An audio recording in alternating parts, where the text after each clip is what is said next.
Good morning, everybody. Thank you all for making time to be with us today. We have what we think is a very exciting session with one of our esteemed alumni, Dr. Mohammed Patel.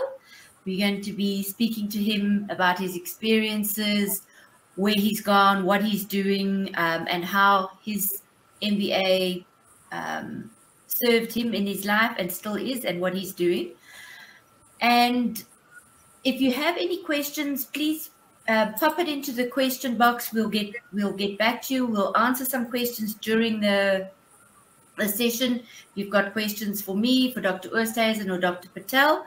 It would be really great that we can share some views and conversation during this important session that we're having. So without further ado, I'm going to hand over to Dr. Oosthuizen to tell you a little bit about what Milpark stands for, why we're about, and why we feel that we've got a really good qualification to springboard you into your next part of your journey in your career. Cobus, over to you. Jane, thank you so much. Colleagues, good morning to everyone, and it's really wonderful to welcome you to our virtual information session. Really appreciate you taking the time out of your schedules to join us this morning. So let me get the conversation going by just giving you a snapshot of who we are and what it is that we stand for and what it is that we get up for in the mornings. Okay, so Milpark Business School has been around for more than 20 years. And we have a national footprint in South Africa with 2 campuses, the one in Claremont in Cape Town and Melville, Johannesburg, with our offerings being, starting from the top, the Doctor of Business Administration, the Master of Business Administration, our crown jewel, so to speak. And then there's 4 postgraduate diplomas, one in Business Administration, one in Public Administration, then in Investment Management, as well as one in Banking. Then, of course, any business school worth its salt also has a very extensive range of executive education options, which includes short courses. And finally, consulting as well plays an important role of our daily activities. Now, colleagues, we believe we provide quality scholarship in response to Management Education 4.0. Linking with the whole 4th Industrial Revolution narrative. And of course, the world of work, as we know how it's dramatically changing, and that we are a key contributor to ethical and sustainable business practices informed by the Sustainable Development Goals. But I think all in all, we literally give wings to your career progression and career ambitions. And I stole that give wings, of course, from a Red Bull, eh? So we give wings to your career progression and career ambitions. In essence, our mission is therefore simply to develop ethical leaders for the common good. And this mission is firmly rooted in our values of integrity, respect, excellence, and innovation. Might sound like words that everybody likes to throw around, but the proof is in the pudding. In sum, colleagues, ethical and sustainable business practices are at the heart of our teaching and our research philosophy. Hence, we empower future leaders to pursue ethical and sustainable business practices, and of course, which is informed by the Sustainable Development Goals. And this reason for our existence is built on what we call phronesis. It's a Greek term meaning practical wisdom, which emphasizes not only the development of great leaders, but leadership for the common good. And we're very proud of our students' achievements, and we're so privileged to have one of our superstar, rock star alumni here this morning that will share a few of his insights a little bit later on, but very proud of their achievements in a wide variety of sectors, and believe it reflects the impact that we make as a business school. the most recent PMR African National Employer Survey on business schools offering MBA degrees in South Africa rated Milpark Business School third overall in South Africa in the 2021 rankings. We're also very proud of being the only business school in Africa with AMBA accreditation for our online MBA. So colleagues, I trust you will find this session informative and inspirational, and I'll talk to you again towards the end. Thank you very much, Jane. Thank you, colleagues. Thank you. Thank you for that, Clovis. So I'm going to give a quick overview of what we feel is unique about our program, what you can get out of it, and then we're going to get to the more exciting part of the program where we speak to Dr. Patel. So what we do have in the business school is we have the postgraduate diploma in business administration, which articulates into the MBA qualification, and therefore you basically get 2 postgraduate qualifications within 3 years, because we have overlap modules. We feel that it's a positive contribution to society because you have immediate application in your work environment as well as in your home environment, because we have community engagement that is inculcated in one of the subjects in your first years, and really it shows you how important community engagement is, and for the common good, giving back to society. We've got an integrated curriculum where you've got your technical skills, but it definitely has got soft skills that are part and parcel of your qualification, and that's where a lot of the growth happens on a personal level. You learn how to work in teams, which can be very frustrating. However, the world of work, we are working in teams. You have different project teams for different things that you're doing. And now, especially where we're working remotely, we need to know how do we manage, how do we work in remote teams on even a global level. People are working across continents, time zones, and it is working. So how is it working? And this is what we're finding with our students who are doing the online, distance learning online, is they are collaborating with each other, and they are in different countries or in different geographic areas within South Africa. So they do have to contend with time differences when they are sitting in New Zealand or China. And we are finding that that's working very well. We also have, within each of the subjects that you do, there's an analysis of complex issues that you need to get to grips with, and appreciate alternative perspectives. How do we do things differently? We want you to have quality scholarship. And that means that it needs to be based in facts, on theories, but you need to be creative and come up with new ways of doing things, because this is where we are at the moment. So we really want to hear students' voice based on theories, but your ideas. And you start learning that from the postgraduate degree right up until you finally exit with your dissertation. We feel that you are able to develop a creative, imaginative solution for different projects within your different modules that you do, and therefore transferring knowledge that you gain from different modules that integrates it as well as straight away, as I said, into your workplace. And that is what we want, because everything is application based. So you need to show how it's going to work in practice, because that is what you need to do in order to excel at work and to perform at work. And what we're finding is people are being promoted as they are doing their MBAs. And we always say, don't take on a new job while you are busy with your MBA. And people do, because they get offered jobs or they get promoted. And it really is great to see that they are using what they are learning straight off. We also want to promote the development of personal, interpersonal, and your professional skills, because these are the elements that you need from a personal perspective to make a difference in your career, to make the choices, or to be able to be in a position where you can have a choice in what kind of career you want, where you want to go. And now that we are able to be working wherever, and working across in global positions. That's what we need you to develop those interpersonal skills as well. We have close support with your lecturers, the faculty, the MBS team, because we do feel that, as Kuba said, without our students, we are not, there's nothing else. So students are our main focus.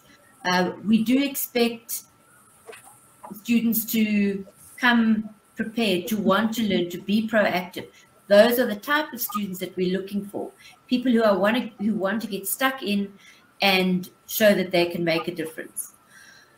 We also find that it contributes to the development and the implementation of the responsibilities that both individuals and businesses have within our communities and to the environment. We're seeing that on a big scale now, that we need to start taking care of the world that we live in. So those are some of a few of the unique areas that run through both the postgrad and the MBA. And we also look at things from a local perspective, national and global, and we integrate issues of fourth industrial revolution as well as the sustainable development goals. How far are we? We don't have much time to achieve those goals at the moment, and what are we going to be, how are you going to make a difference there? And that's what we want to see from our, eventually the alumni, but as you're growing and learning, that is what you're going, we see a transformation. So just a short thing on payments, that we have partnership with Capitec, which is great. So if you need a bit of help in terms of financing this investment in yourself, because it is an investment in yourself and you deserve this type of investment. So if you want more information on that, Nonhlanhla, who is our advisor, will definitely be able to help you with that. These slides are available and we can help you get a discounted rate. And we also have our payment terms as well. So there are ways for you to make this investment work. Before we go into any questions and this poll, I'm going to stop here. And before we go to there, I want to chat to Mohammed now, to Dr. Patel. I love calling you Dr. Patel now, so that's what it's going to be. Mo, can you tell us a little bit about why you did your MBA and why Milpark? Yeah. We'll start with that. Perfect. Well, good morning, everyone. And first off, it's an absolute pleasure to be here chatting to you this morning. In terms of the question that Dr. Asha has put forward, one of the reasons I did an MBA or elected to do an MBA is I realized a significant problem in the corporate environment, and that was the inability for many within the business to be able to connect the dots. Now, when we talk about connecting dots, what we talk about, it's around understanding how the different business functions within an organization come together to deliver value as a whole, right? So if we all operate with a silo mentality and believe that if we in finance, as an example, we'll only focus on finance and that's enough to get us to where we need to in terms of a career and projection, the answer is no. You need to operate as a specialist with the knowledge of how the decisions you take on a day-to-day basis impacts the organization as a whole. And this type of thinking clearly comes through in your interactions with management, in your interactions in workshops, and in all interactions within your roles. So for me, one of the key reasons was to basically get some knowledge around the different aspects of business so that I may utilize this knowledge within the workplace. So that was one of the key aspects. The second aspect was absolutely key in terms of selecting a school was the international recognition. At the onset, I knew that I wanted to experience my financial career in different geographies. We all know, for example, based on the Kellogg's Foundation, if you are to have a successful career, if your ambitions are to get to that C level, you need to have worked on at least 3 different continents within your industry or within an array of different industries. That being part of my ambitions, I selected Milpark because of their international recognition.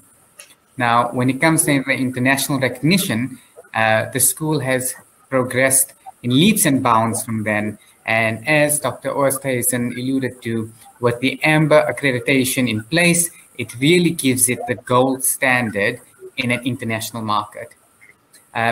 We can also speak about the different international electives that the school offers and the type of exposure that gives you from an international business environment side of things, which will further catapult you in your knowledge as well as your career.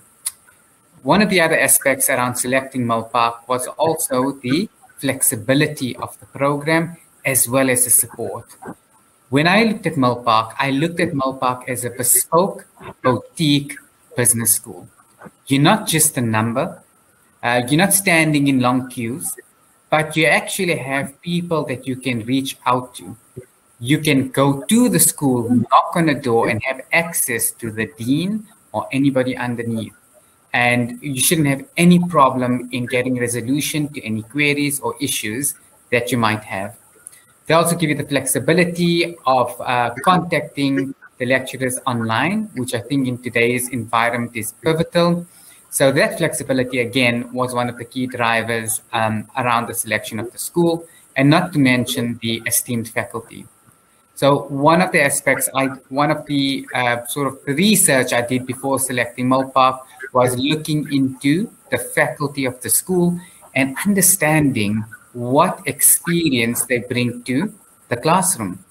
And from that experience, how can they take that and assist us in reaching our career objectives? And to be honest, the first role I landed outside of my initial employment with First National Bank and then Merchant Bank was based on a lecturer from Milpark that had put me forward to one of the directors at Standard Bank. So again, you can see how selecting the right school is absolutely pivotal in ensuring that you're able to utilize the knowledge you obtain with the MBA. And as I always say, it's not what the MBA can do for you, but rather what will you do with the MBA? Dr. Shah, I hope that answers the question. Definitely. Thanks, Mo. It does. I also want to ask you, so you completed your MBA and you moved into Standard Bank and you started moving up.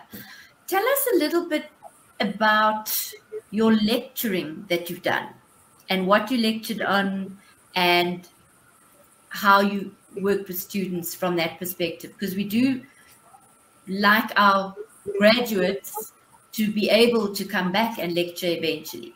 Tell us a little bit about that. Yeah, sure. So I believe I completed my MBA in 2010. I think I got really lucky in the sense that I was awarded the top student award at the business school. And post that, some of the questions that came through from some of my peers was, why don't you start sharing your passion for knowledge? Because one of the things that came out from the syndicate group work that you'll do is you very quickly understand people that love to facilitate, people that love to impart knowledge.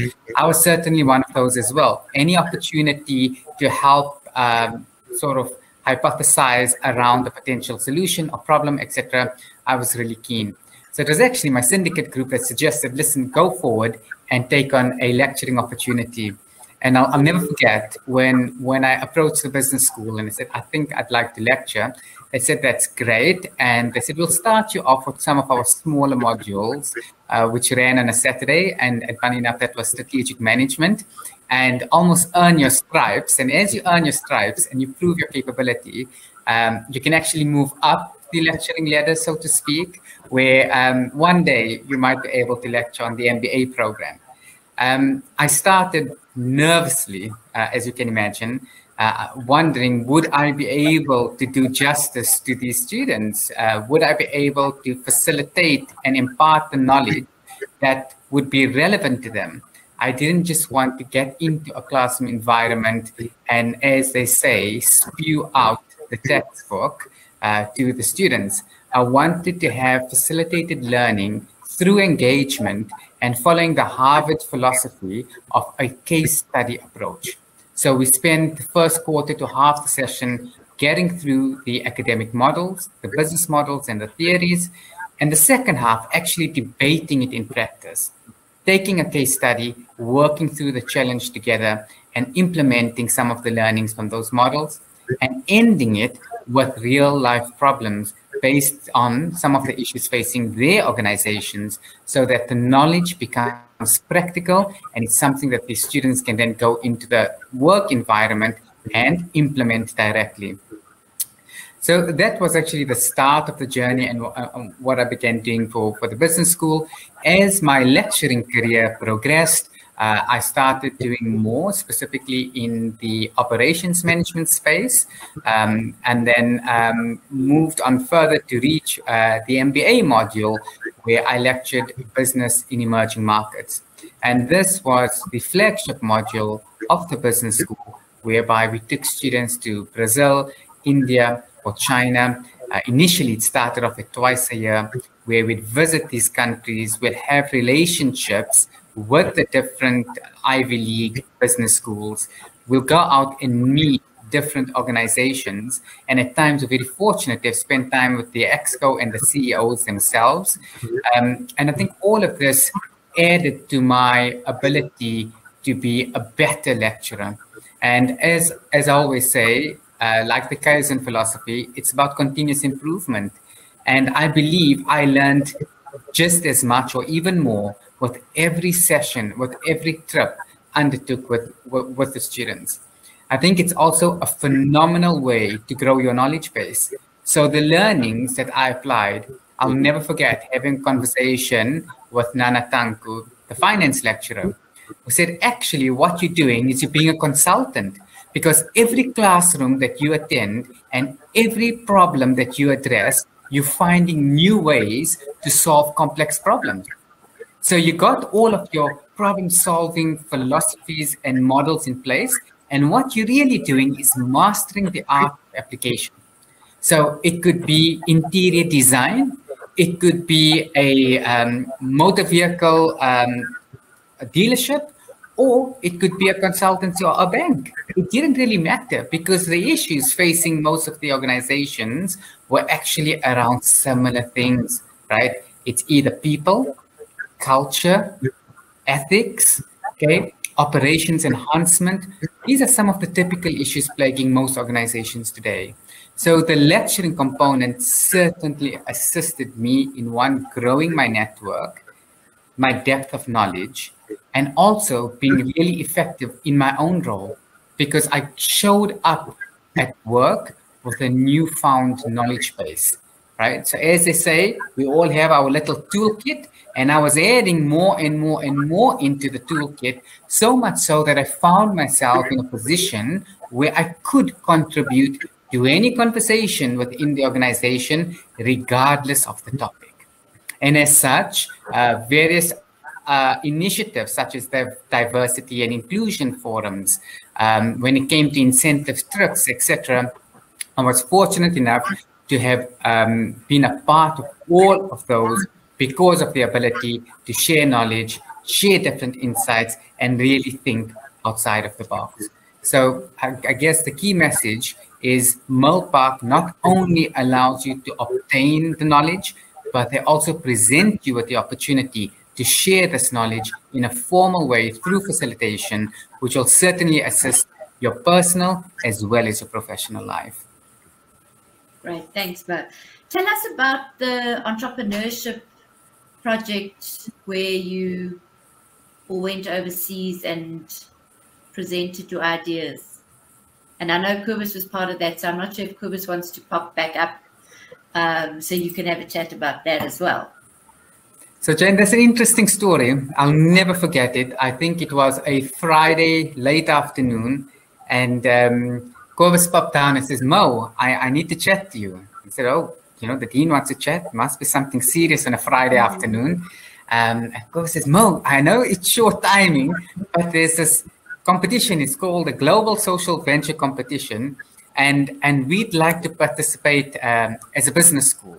And based on the project, and at the time it was actually a project that dealt with water purification, and we had conversations with a Russian scientist that had developed a particular liquid called One Drop that essentially purified up to 50 liters of water for every drop that you inserted into the bucket or whatever was holding the 50 liters of water.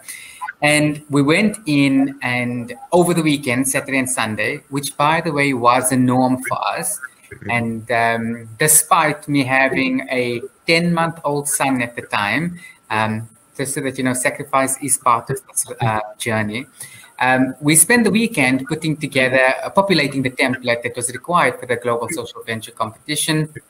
And by the Monday, had given that back to Dr. Oosthuizen, who then submitted it was actually an assignment that we modified, and it was submitted to the Global Social Venture Competition.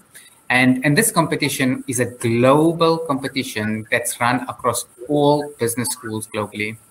And I think we were rather surprised, to be honest, when we were told that actually we made it to the next round, whereby we were required to go to India, to the India School of Business, and do a bit of a face-off with some of the other contenders around the solution, and not only have a talk to the paper, but pitch it. So this was real, the Dragon Den type of environment. You had real venture capitalists in the audience. I went to pitch it.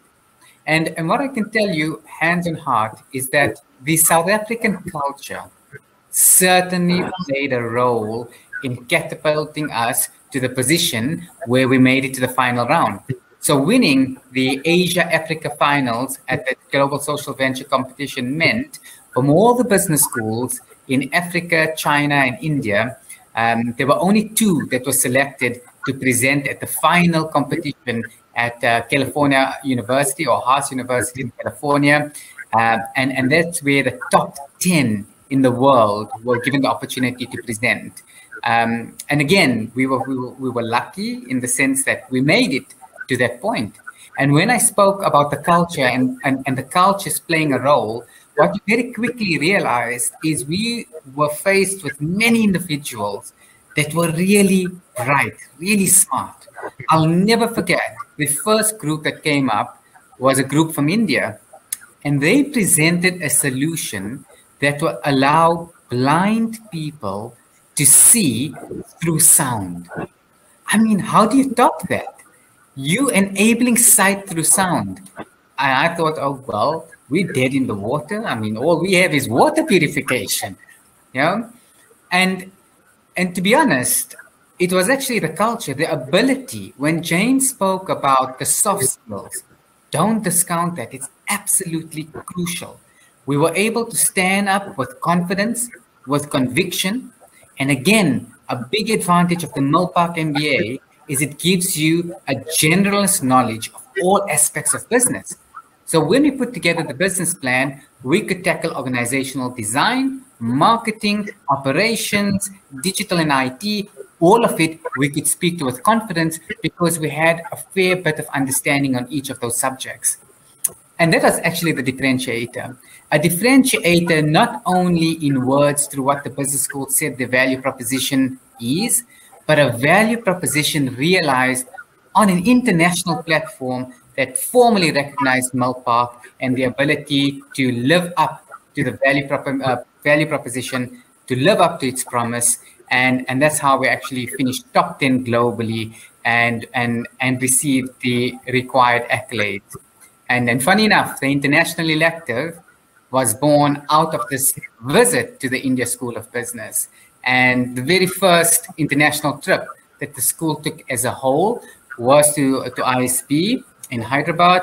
And again, it just shows what opportunities present itself and how you can catapult yourself not only locally, but internationally as well. Dr. Oosthuizen, do you have any further comments on on that particular competition?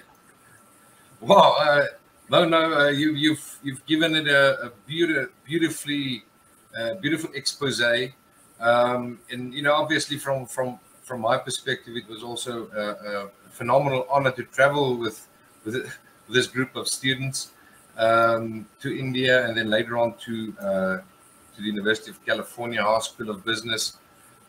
So for all of us, faculty and students alike, it was a fascinating growth experience. And just to, off the back of what Mo said, even Stanford also pitched at the finals at University of California. And I mean, there were instances where the students even engaged with one another, shared, just talking about this, that, and the other. And, again, with confidence, there's no reason for us as South Africans to stand back to any other business school, whether it be Harvard, Stanford, Yale, or whatever, anywhere across the globe. Our students prove their worth, that they are absolutely up there with the best in the world. Thanks, Mo. Okay. Definitely. And just another point on the confidence and the willingness to mingle or share knowledge. Mo, when we were in China, and I'm not quite sure which American school was also there, and they asked you to do the impromptu lecture. Tell us a bit about that, because that was awesome. Well, that was actually a really funny story.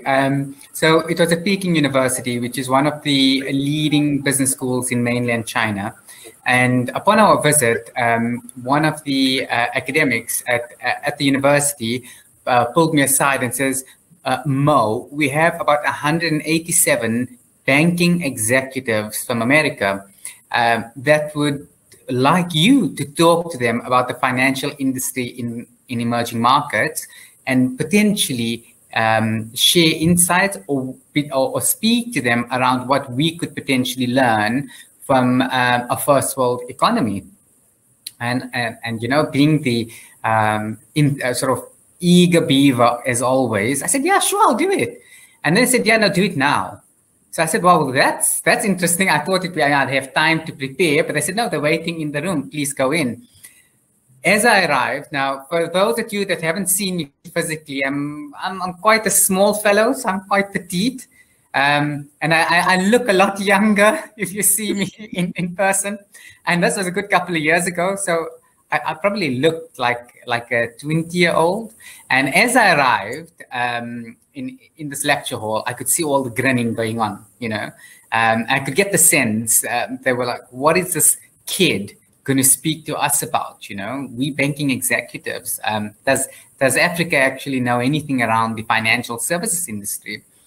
And luckily, because of my role, I had done sufficient research on the American banking fraternity and some of the solutions that they offer, and very quickly got into it and started chatting about how Africa as a whole has catapulted the digital maturity curve because we didn't have the restrictions of the backbone that they had in terms of fiber, etc. So in optics, so essentially we were able to move directly into digital as in cellular, and all the advantages that was able to bring from a banking perspective, right? So we were spearheading innovative banking solutions. I spoke to them about the International Innovation Awards that South African banks have won globally.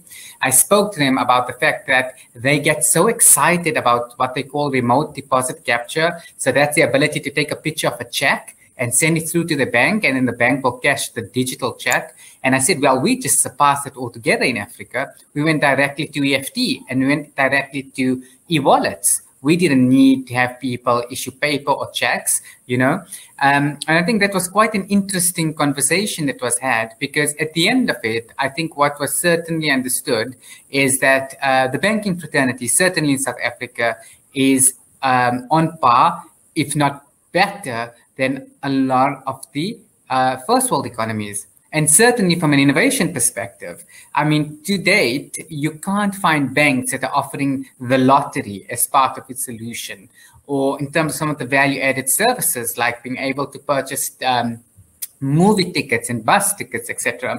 So I still think we be leaps and bounds ahead of majority of the first world economies as far as the banking sector is concerned, and it certainly came through in the conversation with a set of banking executives. So much so at the end, they certainly had an appreciation for banking in Africa, specifically South Africa, and a lot of them had then volunteered to actually go in and do research on the banks in South Africa to ensure that they have an understanding of what can be improved within their specific environments.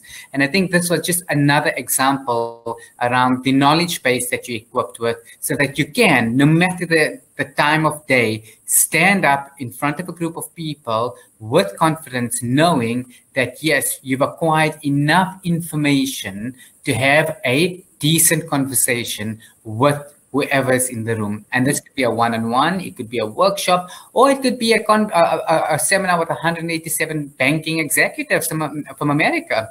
It really doesn't matter, because knowledge is universal.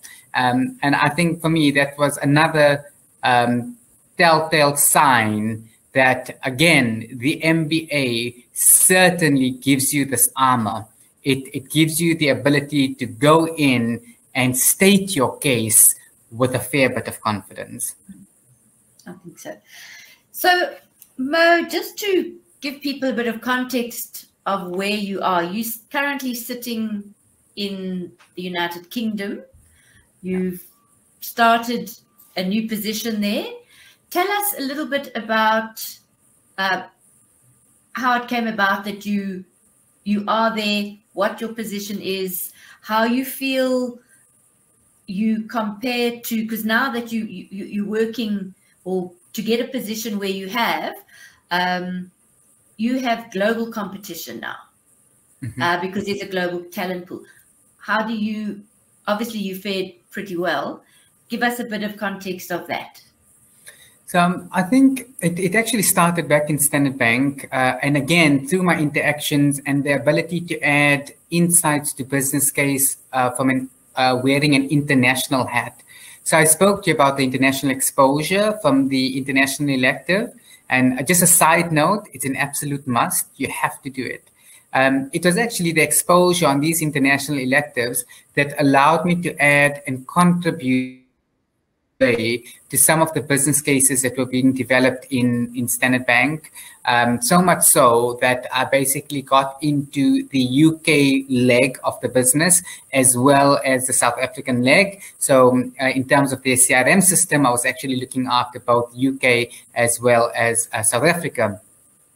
Very quickly realized that I really enjoy the UK market, and perhaps would like to sort of shift my focus to a different market, stricter regulation, and was looking for a bit of a new challenge. I think where the MBA, where the PhD actually assisted me in a European market, a lot of the time I think we labor under the misapprehension that people in the European markets would naturally be smarter.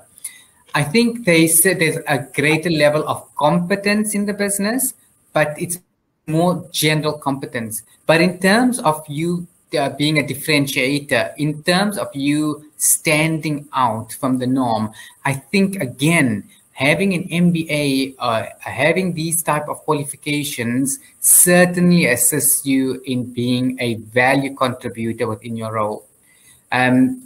Academic uptake is actually not what we deem it to be for a first world economy, to be honest. Funny enough, we as South Africans place a lot of emphasis on education. And this seems to be an emerging market phenomenon. So be it India, be it Brazil, emerging markets tend to focus a lot on education, not so much in your first world economies. And there's a whole host of reasons for that. And I think we probably need another seminar to get through a lot of it.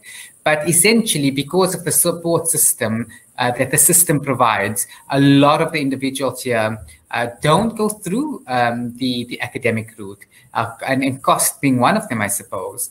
So having acquired an MBA certainly positions you really well in an international market. And again, what you can do in these economies is you can come in with a holistic mindset that's able to add value no matter the discussion. It can be from diversity and inclusion to digital strategy, finance, operations, marketing, all of it, you'd be able to have a say because you will have an opinion based on the experience and exposure that you'll obtain through your MBA. So if you are looking for an opportunity to land a job in an international market, certainly the MBA will equip you well enough to do so. The other aspect, again, going back to the soft skills, how you show up for that interview, your presentation skills, your writing skills, all of these are covered as part of the Milpark MBA and will further assist in ensuring that you're able to stand out from the norm within these developed markets as well. So tell us, going back to, now we've got people who are thinking about doing a postgrad or an MBA. It's a big decision. What advice would you give to a person who's thinking about embarking on this journey? I think there's a few things to consider. First off, and this is what I typically get asked is, do we really need an education? We have Udemy and we have Degreed, and I can just do a quick course and I'll know what to do. So I typically say to them, okay, if you were to go to a heart surgeon because you needed heart surgery, would you be comfortable if somebody just did a quick course in Udemy or Degreed? I'm like, no. I said, exactly. Because business is just like being a doctor. You need to obtain the specialization, and you cannot do so with quick modules and quick degrees. You need to put in the time, roll up your sleeves, and ensure you do the hours, right? It's like being a pilot. You have to log those hours. And logging hours in an MBA means the number of business cases or case studies that you're able to get through so you can understand the different ways to solve complex problems. So the first thing is, when we talk about all of this, is what it actually relates to is cost. And what I say, if there's anything you invest in, better than the stock market, better in property, better in a vehicle, is yourself. Invest in yourself first. That's something that cannot crash. That's something that cannot be stolen. That will be a sense of self-pride that will allow you to show up no matter where you choose to be. So remember, it's not the cost of an MBA. It's what are you willing to spend on yourself to better yourself, to progress yourself, and to become a better version of you. Secondly, know that yes, there will be sacrifice. There's no half measure. You have to give it your all. When we embarked on our MBA, we were on campus 7 days a week. We attended our modules Monday to Thursday, and Saturday and Sunday, full day, spent the time going through case studies. So sacrifice in terms of time, have the discussions with your family members up front, okay? Because you're going to need their support in ensuring that you are able to give the MBA everything it takes. Remember, it's a 2-year journey, but the rewards are everlasting. Stay firm and stay committed. And at the end of the day, you'll be the only one to reap those benefits.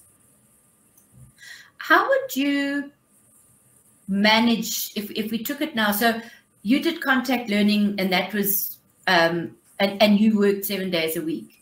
Now that we're doing mainly online, we've got our online platform, how do you advise people in terms of when they should be studying or what they should be doing from an online perspective? I think the key challenge, to be honest, with the online perspective is that you cannot monitor, and I'm talking from again, as from a lecturing perspective. When I did some of the BEMA modules or the emerging market modules online, you can't really test the engagement level of the different students. So I think what's really important for you as a student is keep the engagement ongoing within the classroom. Make sure that post the session, you get straight into your syndicates, discuss the content that's being presented in those lectures. That's the only way, in my view, that you can truly grasp the context of what's being discussed. And more importantly, end it off with what does this mean to you within your respective roles. And within your syndicate, do that, right? So if you lectured around operating business models, understand what that means to you in each of your roles. Talk about it, discuss it, debate it. How can you apply your learnings to it? Applying the learning is actually where the real learning takes place. So you want to make sure whether it's contact or online, it actually doesn't matter. What matters is what you do with the knowledge you're given. Okay. So make sure post those sessions, you're having those conversations. Like I said, at the time for us, it was actually getting to the business school. But today, it's more convenient to have these team sessions with your syndicate group members over a weekend. Okay, so Jane, Dr. Ashad, I think to your point, I think that the online learning is certainly the way of the future. We see it in our corporate environments. We see it in various courses being offered everywhere. And it's really trying to make the best of it and ensuring that you understand your learning style. So I would say, as individuals, understand what is the way in which you learn. Some learn with visual, so they need lots of slides and they need lots of pictures to absorb. Some are auditory, so they need to listen more. So you might want to have the recordings played back to you. Okay, so I think it's really important to understand your learning style and devise a strategy around what's going to be the best way for you to consume that knowledge. So that's an individual thing. But what's critical is the syndicate group work regardless. So that's where you're going to have the discussions. That's where you're going to go through the case studies and ensure that the practical application is being done. And in that way, you'll be able to take that through to your respective roles, and those learnings then stay with you for life. Yeah. So you're also saying that you feel that online you can have that close group of support, your peers, and that's where your learning can happen. Definitely. And I mean, if we look at some of the markets today that are doing a lot of your consultations with the GP are being conducted online as well. Mm-hmm. So if that's the extent to which online consultations can be delivered today, I certainly think having these group calls has become a norm. Especially for those that are in corporates today. We've all had sessions using together mode on Teams or large gallery on Teams. So there's actually no reason why 30, 40, 50 of you can't actually get into a team session together. You can still all see each other. You can share content. You can debate. So I really think it's made it easier, to be honest. I think in the old days, you had to go scurry around looking for a projector and making sure you can find one so you can put things up. I think today it's actually been made simpler. It's more convenient. And to your question, Dr. Asha, definitely easier to have that engagement. You don't have to travel anywhere. You can meet up on occasion as well. So just don't discount that. Meet up, come to the school, go meet at a restaurant, meet at a country club, but find the right balance between contact and online learning, certainly from a syndicate perspective. Yeah. Thank you so much, Mohammed. Dr. Patel, I'm so proud of you, what you've achieved, going overseas, the position that you're in now with Investec. I know that was your dream to work for them, and that has come true. It's just amazing to also know that when you have a goal in mind, that is what you wanted to do, and eventually you've done that, and it doesn't mean you're going to stop learning and publishing and doing all those wonderful things. So thank you so much. If there's any questions that anyone has for Dr. Patel, let us know, or if you want to set up a quick mentoring session, we can do that.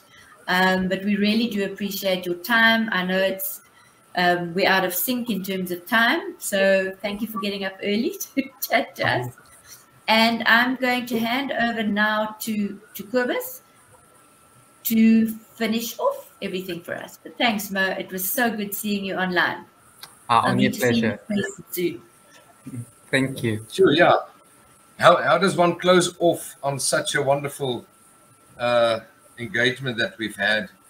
And, you know, just echoing what Jane said, it's people like Mo that he really reminds us why we do what we do.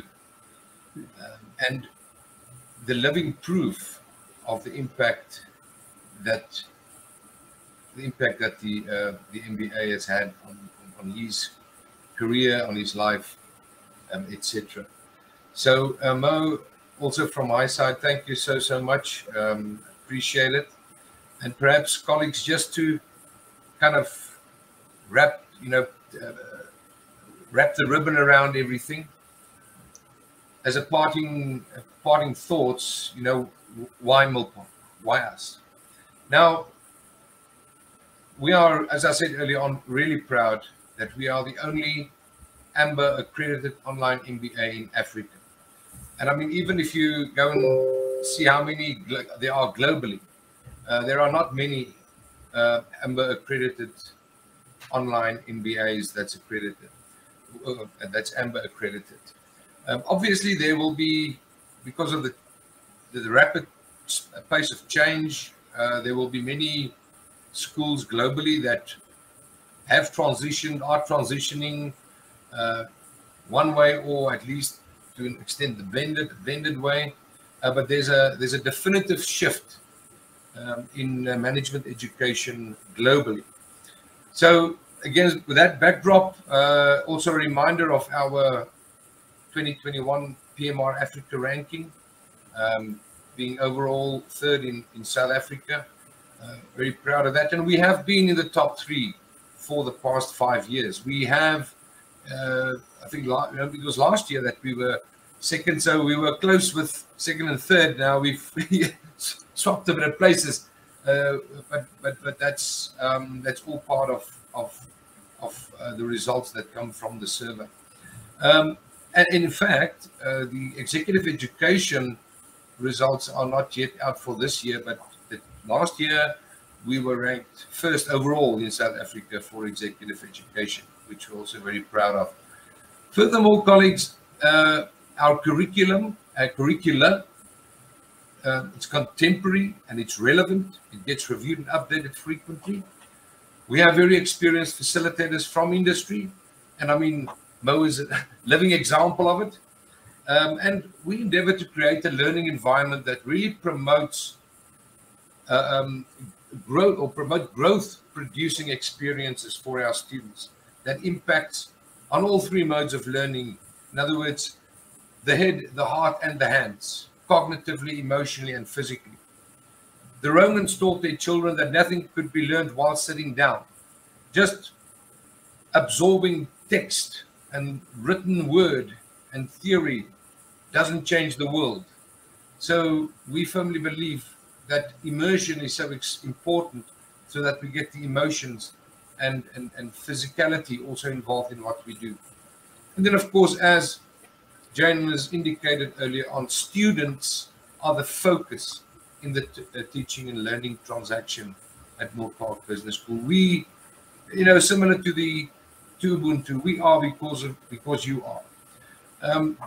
And with that, I want to close off and really extend my sincere appreciation to each and every one that attended this morning.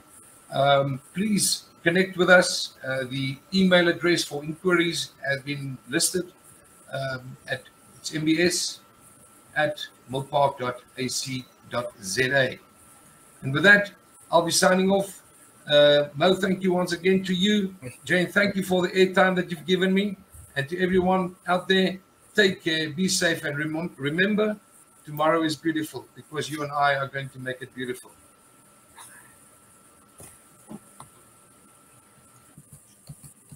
Thanks, Mo. Thanks. Bye.